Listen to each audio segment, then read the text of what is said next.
రైతు బంధుకు డబ్బులు లేవట. కొడంగల్కు రూపాయలు 5,000 కోట్లట.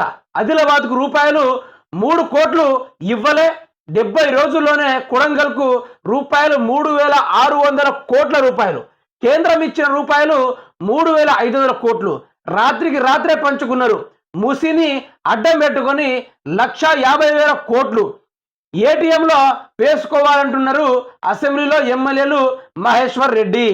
ఇది ఇప్పుడు రైతులకు రైతు బంధు చేయడానికి ఒక్క రూపాయి లేదు మా దగ్గర అని చెప్పిన ఈ సర్కారు ఖజానా లేదనుకుంటా 1,000 కోట్ల రూపాయలు అటు కేంద్రం నుంచి 1,000 కోట్ల రూపాయలు ఆర్బీఐ నుంచి తీసుకొచ్చి మరి రైతులకు ఇవ్వకుండా కొడంగల్ అభివృద్ధి కోసమట 3,600 కోట్ల రూపాయలు తీసుకుపోయిండు. మళ్ళీ రాత్రికి రాత్రే పంచుకున్న డబ్బులంతా మళ్ళీ దాన్ని పూర్తి స్థాయిలో డబ్బులు ఏ విధంగా కొట్టేయాలి, మన జేబులో ఏ విధంగా నింపుకోవాలని దాని మీద మూసీ నదిని అడ్డం పెట్టుకొని దానిపైన 1,50,000 కోట్ల రూపాయలు అయితే పూర్తి స్థాయిలో నొక్కేతనం చూసింది ఈ కాంగ్రెస్ ప్రభుత్వం మాత్రమే. మరి మూసీ నది ఇంపార్టెంటా, రైతులు ఇంపార్టెంటా? మూసీ నది పైన ఎస్టిమేషన్ చేస్తే 1,50,000 కోట్ల రూపాయలు ఇంపార్టెంటా, లేకుంటే రైతు బంధు పైన 11,600 కోట్ల రూపాయలు ఇంపార్టెంటా అంటే రైతు బంధు మాత్రమే ఇంపార్టెంట్. రాష్ట్రంలో రైతులను రాజేస్తా అన్న గత ప్రభుత్వము ఈ ప్రభుత్వం వచ్చేసి రైతుల్ని బిచ్చపోలం చేస్తూ ఉంది. రైతు బంధు ఇవ్వకుండా ఇప్పటిదాకా ప్రజల్ని సతాయించుకుంటా ఖజానా డబ్బులు లేదని చెప్పుకుంటూ 1,000 కోట్ల రూపాయలు రాష్ట్రాల నుంచి, కేంద్రం నుంచి, ఆర్బీఐ నుంచి, హార్కో కంపెనీ నుంచి 1,000 కోట్ల రూపాయలు అప్పులు కుప్పలుగా మార్చి ఇదంతా ప్రజలపైన ఇస్తున్నామని ఒక మాట స్టేట్మెంట్ ఇచ్చేసి 1,000 కోట్ల రూపాయలు అడ్డంగా దోచుకుంటుంది ఈ కాంగ్రెస్ ప్రభుత్వము. ఇది తెలంగాణ రాష్ట్ర ప్రజలకు అర్థం కావాలి. మన రైతు బంధు ఏమైంది? ఇప్పటిదాకా రైతు బంధు వచ్చేసి ఆ పైసలతోటి యూరియా బస్తాలో, లేకుంటే గొర్రెలు తోలేటువంటి కిరాయిలో, లేకుంటే కూలీల పైసలకో పెట్టుబడులకో ఇచ్చుకుంటా వెళ్ళిపోయే సీజన్ ఇది. ఈ టైంకి రైతు బంధు ఇప్పటిదాకా పడలేదు. మరి ముఖ్యమంత్రి సోయి తప్పినవా, లేకుంటే ఏడనబై వన్నవా? నువ్వు వానాకాలం అప్పుడు రైతు బంధు ఇస్తా అని చెప్పి ఇప్పటిదాకా రైతు బంధు కూడా ఇవ్వలేదు. నేను కేసీఆర్ కంటే అదనంగా కేసీఆర్ 5,000 రూపాయలు ఇస్తే నేను 7,500 రూపాయలు ఇస్తాను, సంవత్సరానికి 15,000 రూపాయలు ఇస్తాను, రైతులందరూ నాకే ఓటేయాలి, రైతుల్ని కాపాడుకునే పార్టీ కాంగ్రెస్ పార్టీ అని చెప్పి ఇప్పటిదాకా జూన్ జూలై దాటి ఆగస్టులోకి ఎంటర్ అవుతా ఉన్నారు. ఇప్పుడు కొన్ని నెలలు అయితే వరి కోతలు మొదలైతాయి. ఇంకెప్పుడు రైతు బంధు వేస్తావు? రైతులకు రైతు బంధు వేస్తా అని చెప్పి వారిని ఆశ కల్పించి ఓట్లని గప్పున గుద్దించుకొని సింహాసనం మీద ఎక్కి ఇప్పుడు అడిగే వాళ్ళ గొంతు నొక్కుతా ఉన్నావు. ఇది నీ యొక్క పరిపాలన, చాతకాని సవట పాలన. నువ్వు ముఖ్యమంత్రివి, నిన్ను ఎన్నుకున్నందుకు సిగ్గుతో ఏం చేయాలో అర్థం కావట్లేదు ముఖ్యమంత్రి రేవంత్ రెడ్డి. నువ్వు నిజమైన ముఖ్యమంత్రి అయితే 1,000 కోట్ల రూపాయల అవినీతిగా తినడం కాకుండా ప్రజలు నిన్ను ఏరి కోరి గెలిపించారు కాబట్టి నువ్వు నిజమైన నీతిపరుడివే అయితే నువ్వు ఏకధాటితో కొట్లాడి 10 సంవత్సరాలు ఈ దోపిడీ పాలన, దొంగల పాలన అని చెప్పి కొట్లాడి వచ్చిన నేనని చెప్పి నువ్వు విర్రవీగుతున్నావు కదా.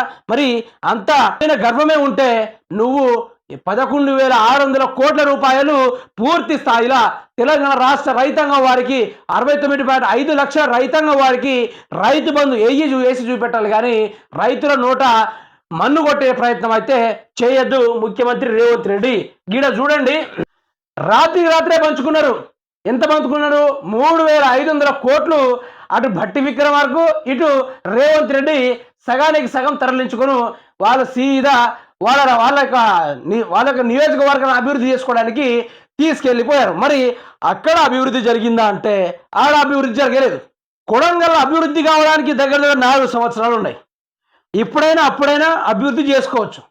మరి రైతు బంధు అనేది ఒక సీజన్ తప్పితే మరో సీజన్కి రైతుల్ని మోసం చేసుంటాయి కదా. మరి మోసం చేసినప్పటికీ 420 చీటింగ్ కేసు కింద రేవంత్ రెడ్డిని మళ్ళీ జైలుకు పంపాలి కదా. మరి ఇప్పటిదాకా రైతు బంధు వేయకపోతుంది.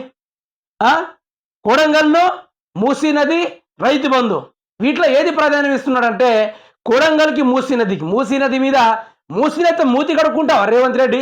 మూసీనెత్తో మూతి కడుక్కుంటావా, లేకుండా నీళ్ళని తాగుతావా? ఆ నీళ్ళతో ఏమైనా పొలాలు వారించుకుంటావా? ఏం చేస్తావు? దేనికి పనిరాని మూసీ నది పైన 1,50,000 కోట్ల రూపాయలు అదనంగా ఖర్చు పెట్టి జేబులు నొక్కేద్దామని చూస్తుంది ఈ సర్కారు. మరి రైతులకు ఇస్తే ఏమైంది? రైతు బంధు అనేది రైతులకు ఇస్తే ఏమైంది? ఇప్పుడు రైతు బంధు లేదు, అన్నీ మూసీ నదికి, కొడంగల్ అభివృద్ధికి పోతున్నాయి. మీరు రైతులు కొంచెం కాంగ్రెస్ పార్టీని అర్థం చేసుకోవాలి. చెప్పించి కొడతారు వీధుల్లోకి వస్తే. రైతన్నలు చెప్పందుకొని కొడతారు మిమ్మల్ని. ఈ విధంగా రైతు బంధు లేదు, మూసీ నది పైన ఖర్చు అయిపోయిందంటే వాళ్ళ చెప్పులు వేసుకుంటారు కదా, పేరాగా అని చెప్పులు పళ్ళున కొడితే మూతి పళ్ళని రాలిపోతాయి ఈ కాంగ్రెస్ వాళ్ళకి. అంత అహంకారం మీద ఉన్నారు తెలంగాణ రాష్ట్ర రైతాంగం వారు. ఇప్పటిదాకా రైతు బంధు ఏని ముఖ్యమంత్రి వారు నువ్వు రైతు బంధు వేస్తా అంటున్నాయి కదా, నీకు ఓటేసి గెలిపించింది బువ్వ పెట్టిన కేసీఆర్ని వదిలేసి నీకు ఓటేసినందుకు మాకు తగిన శాస్తి జరుగుతుందని రైతన్నులు బాధపడతా ఉన్నారు. మరి నువ్వేం చేస్తా ఉన్నావు రేవంత్ రెడ్డి? నీ గింత సోయి లేదా? ఏదైనా తాగి పండుకున్నావా, లేకుంటే జ్యూస్ గిట్ల తాగినవా, లేకుంటే ఢిల్లీలో తిరిగే దాంట్లోనే సోయిందా? మనకి రాష్ట్ర రైతాంగం పైన సోయి లేదా? ముఖ్యమంత్రి అయినా అసలు మంత్రి పదవిలో కొనసాగుతున్నావా? రాష్ట్రానికి ఏం చేయాలని వచ్చినావు అసలు? ఇటువంటి క్వశ్చన్లు నానా రకాలుగా నా వైపు ప్రజల పక్షాన్ని నిన్ను అడుగుతున్నా. దీనికి నువ్వు సమాధానం చెప్పుకోవాలి. రైతు బంధు ఇయ్యకపోతే మాత్రం బిడ్డ నీ పేగులు మెళ్ళో వేసుకొని తిరుగుతారు రైతులు. ఒడ్డు చేకే పారంతో నీ మూతి చెక్కుతారు, పొలం దున్నే నాగలతోటి నిన్నే దున్నేస్తారు. నీ ప్రభుత్వం పైన ఇదే రైతులు గుంటుగా తిప్పేస్తారు. నువ్వు కనుక రైతు బంధు ఇవ్వకుంటే ఇది నీకు తగిన శాస్తి పక్కగా జరుగుతుంది.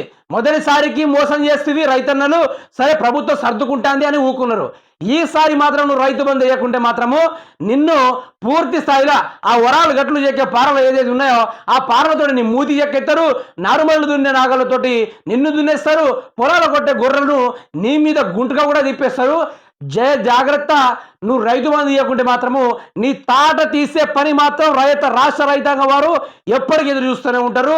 ఆ రైతన్నలతో మేము కూడా ఎదురుంటాం. రేవంత్ రెడ్డి తాట తీస్తాం. రేవంత్ రెడ్డి రైతు బంధు ఇవ్వకుంటే మాత్రము ఇక రైతన్నలు ఏం చేస్తారో అది నువ్వు చూస్తావు కల్లారా రేవంత్ రెడ్డి.